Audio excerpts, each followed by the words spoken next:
Привет, друзья! Давно на моем канале не было никаких распаковок винтажа. Так я называю свои находки на барахолках. Во-первых, была зима. А во-вторых, многолетняя популяризация винтажа и антиквариата дает все-таки свои плоды. И с каждым годом на барахолках все труднее найти что-то стоящее, что-то интересное.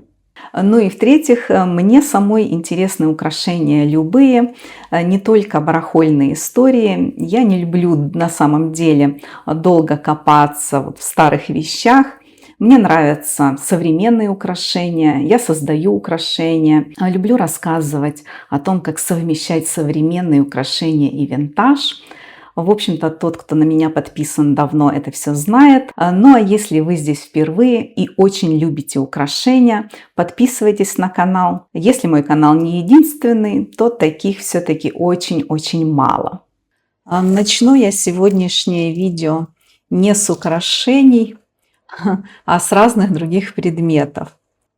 Это стеклянные чешские пуговицы, и Чехия славилась именно их производством, не только компонентов для украшений стеклом, а вот из стекла они всегда десятилетия, ну, можно сказать, даже века производили пуговицы. В XIX веке это было их звездное время, такое огромное производство пуговиц. Ну и когда я увидела эти пуговицы, я их купила именно с практической целью. Мне нужно было перешить достаточно стрёмную пуговицу с бархатного пиджака. Она там была такая пластиковая, серебряного цвета. И вот такая пуговица мне подошла просто идеально. Ну а остальные, конечно же, я продам в своем магазине. Если кому-то интересны пуговицы, я не так часто их нахожу. Это сейчас большая редкость. Но я знаю, что коллекционеры даже собирают и эти стеклянные изделия.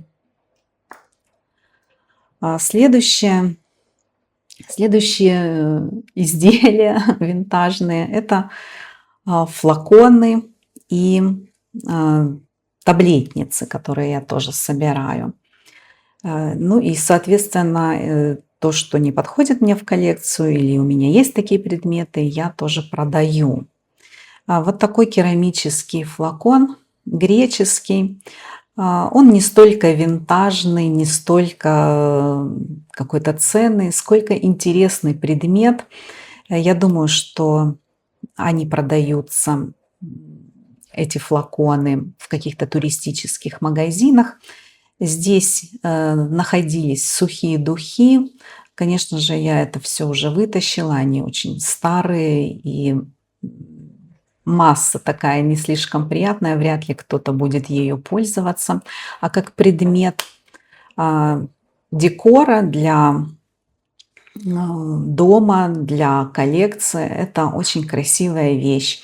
Ну и сюда можно, я не знаю, духи сюда наливать не слишком, думаю, удачная идея. Я пробовала это делать, но они очень быстро выветриваются. Поэтому такие флакончики греческие я коллекционирую просто наряду с другими еще предметами. А вот такая таблетница нашлась. Я их очень люблю с вот этими фарфоровыми вставками. Ну а здесь романтическая сценка. Их бывает очень много. Таблетницы я коллекционирую тоже давно, наряду с украшением, с того же, можно сказать, времени.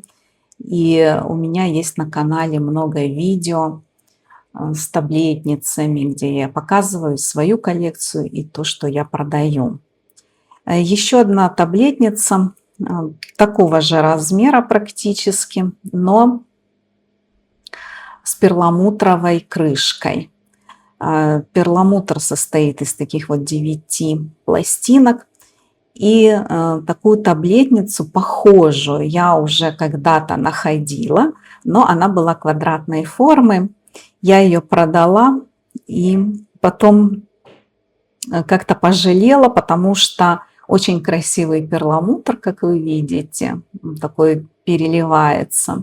В общем, я пожалела, что я продала ту таблетницу, но видите, как вот мне попалась еще одна, и уже эту, конечно, я оставлю в своей коллекции.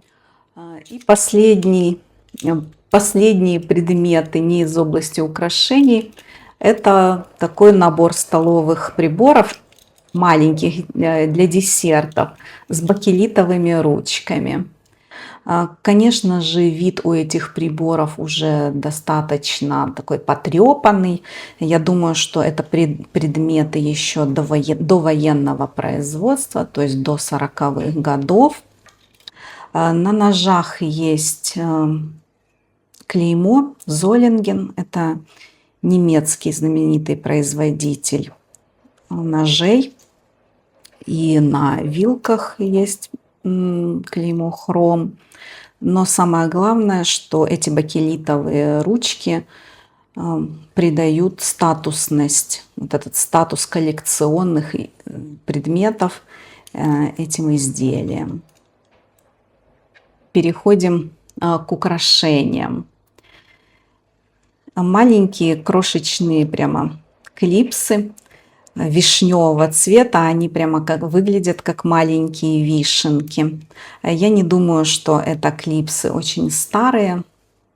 И вот такие вот вишневые акценты, это очень-очень актуально. Такой минимальный стиль в этих клипсах. Они чудесные. Вторые клипсы вот такие. Яркие мелифиори.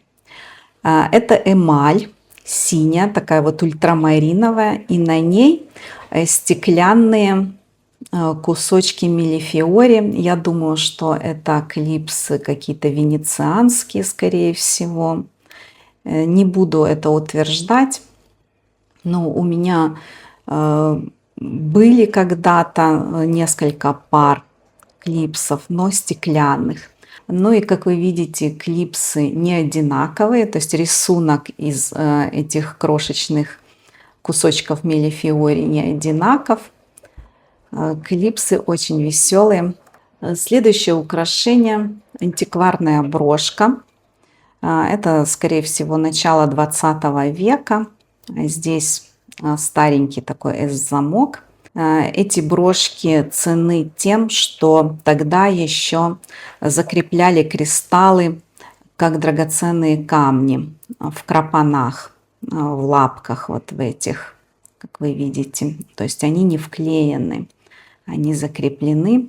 Здесь все кристаллы на месте, и благодаря такой вот закрепке брошь можно хорошо чистить, мыть, не бояться, что кристаллы отклеятся. Следующее украшение чешский, я думаю, чешский, это браслет, очень красивый, вот с такой вот застежкой, с розовыми камешками в таком стиле ар-деко. Я его немного почистила, но мне кажется, что здесь на нем было такое чернение особое, то есть чернение, которое придавалось поверхности с помощью краски. То есть и эта краска, она постепенно слазит. То есть сегодня эти изделия лучше от этой краски почистить, но здесь вот вокруг розовых камешков она сохранилась, это чернение, это сохраняется, ну, где-то в каких-то углублениях, что, конечно же, придает браслету винтажность. Полностью это чернение не стоит убирать, потому как если этот браслет слишком хорошо почистить до золотого блеска, то он утратит свой шарм вот этот винтажный. Еще одна брошь на сегодня, вот такая огромная,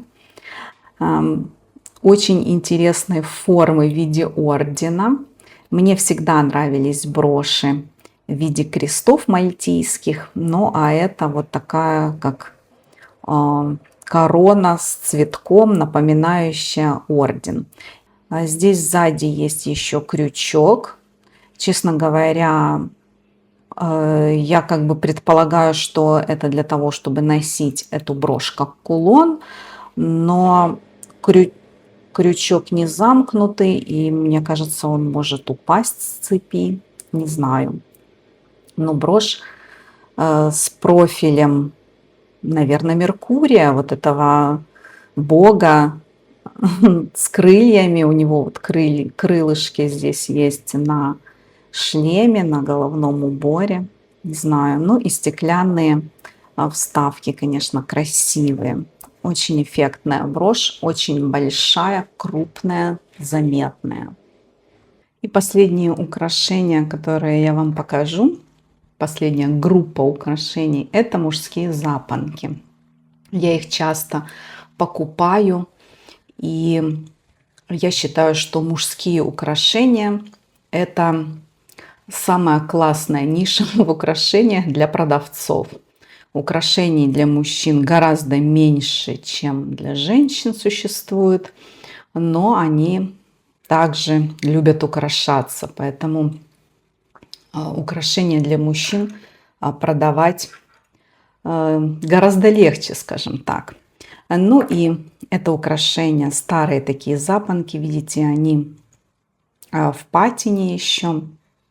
Но здесь настоящий перламутр, он очень красиво обработан. И запонки с перламутром винтажные встречаются часто, ну и пользуются популярностью. Следующие запонки это английские в виде вот этих таких часиков бренда Duchamp. Ну, я не знаю, правильно я его произношу или нет. Наверняка вы знаете, что в Англии прям существует целая культура мужского костюма, пошива, ткани и так далее. Ну и, соответственно, к этому всему там очень много существует и мужских аксессуаров, брендов, которые выпускают интересные запонки. Еще один такой английский бренд – это Thomson. Здесь есть клеймо на этих запонках. Запонки с черной эмалью и белыми эмалевыми черепками, как вы видите. И у каждого черепка в глазах белые кристаллики. Очень маленькие, малюсенькие прямо. Но они есть, и благодаря им запонки очень хорошо блестят. А еще интересные запонки в виде хрюшек. Вот таких. Не знаю, кому такие запонки можно подарить, какому мужчине. Но вы знаете, вот именно в запонках, если погуглить, очень много хрюшек, очень много таких вот поросят бывает. У меня, конечно, дурацкая мысль первая, что такие запонки можно подарить мяснику, но знаете, это уже из области какого-то черного юмора, наверное. Но сами поросята вот эти мне показались смешными. Еще одни запонки, уже антикварные, очень старенькие, просто огромные кругляшки перламутра. Вы видите, как он переливается. Очень красивый перламутр. Запонки большие, наверное, около 2,5 сантиметров в диаметре, может быть, даже больше. Ну, то есть это запонки достаточно крупные. Вот если их сравнить с этими или с вот этими часиками, вот насколько они больше. То есть запонки такие массивные, но красивые, конечно, безусловно. Ну и последний шедевр на сегодня. Это тоже запонки. И это запонки от бренда Paul Smith. Как вы видите, они голографические, то есть это вот такая вот картинка, которая переливается. Знаете, как мы в детстве, у нас были такие значки и другие какие-то предметы, которые вот так вот переливались. То есть в одном положении это одна картинка, вот ныряльщица такая в купальнике, а уж в другом положении эта ныряльщица уже топлес. И это такие вот пин-ап картинки, пин-ап изображения в бренде Paul Smith. Это коллекция очень ограниченным тиражом была выпущена. Это абсолютно коллекционная вещь. В очень красивой, дорогой обработке палладиум. То есть это очень качественные запонки. Ну и для коллекционеров, для мужчин, которые такие предметы носят, это, конечно, очень редкая находка. Вот все предметы, которые я хотела вам показать на сегодня. Надеюсь, что они вам понравились. Пишите свои комментарии, какие предметы вы находите на барахолках, что вы коллекционируете, какие находки из этих вам показались самыми интересными. Встретимся с вами в следующем видео. Всем пока!